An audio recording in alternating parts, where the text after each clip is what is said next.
In for Wine Club. Welcome to Noble Hill in Siemensburg, Paarl, South Africa. Last time I saw you, we were at De Grindel talking with Charles Hopkins about their Merlot. Today, I am joined by my good friend and business partner, Jack, from the United States, who's come to visit the winery and learn a little bit about the Noble Hill wines.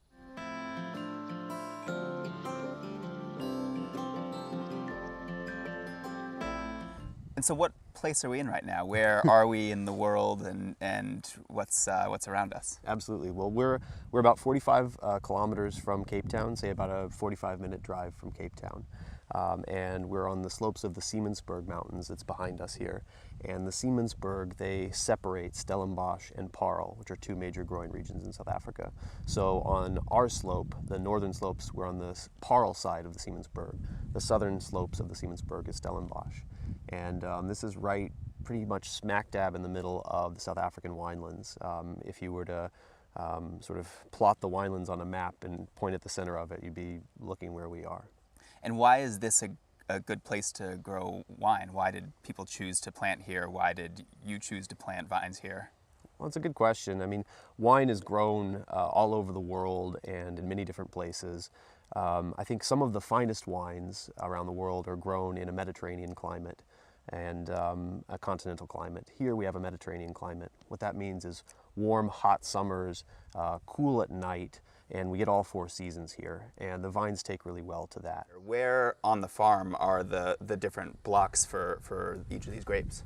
Well, Cabernet Sauvignon, we have two vineyards, and one is on a little bit rockier soil, more granitic in character, which tends to give the wine good structure and minerality.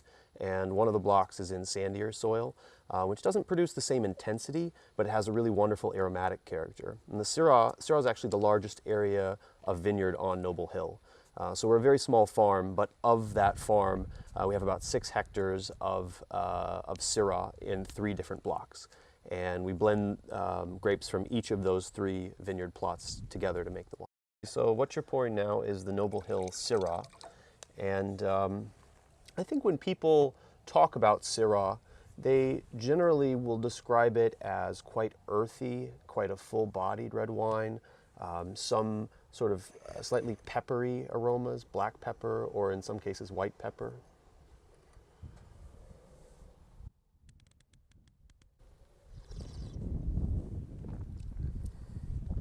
And I think for the Noble Hill Syrah in particular, I like it because it has quite a light, fruitful character. It's not an especially spicy Syrah. You do get that slight peppery character, but it's not overpowering. It's still juicy and round, and the finish is quite smooth. Yeah, it's delicious. I can have a second sip.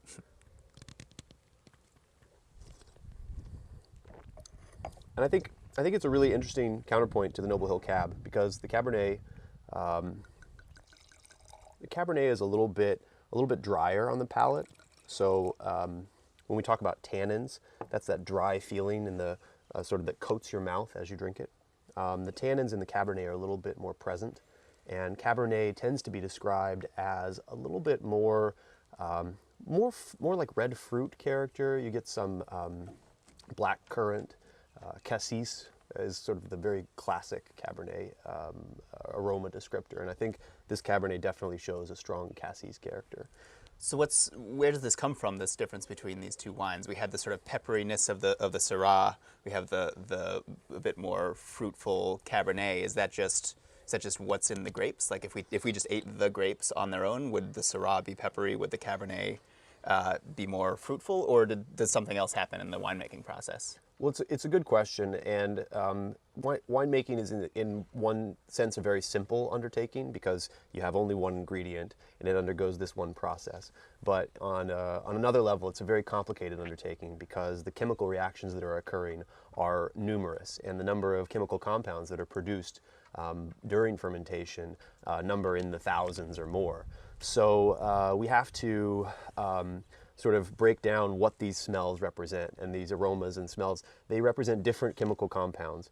I don't take the extreme like chemist side of winemaking because I don't really know how actionable knowing some of these things are. What I do know is that our sense of smell relates very much to our sense of memory. It's the sense that is most closely tied to our memory. So if we say that something smells like a black currant, it's evoking that character because perhaps there's some chemicals or chemical compounds in the wine that are either similar structure or give the sort of same perception.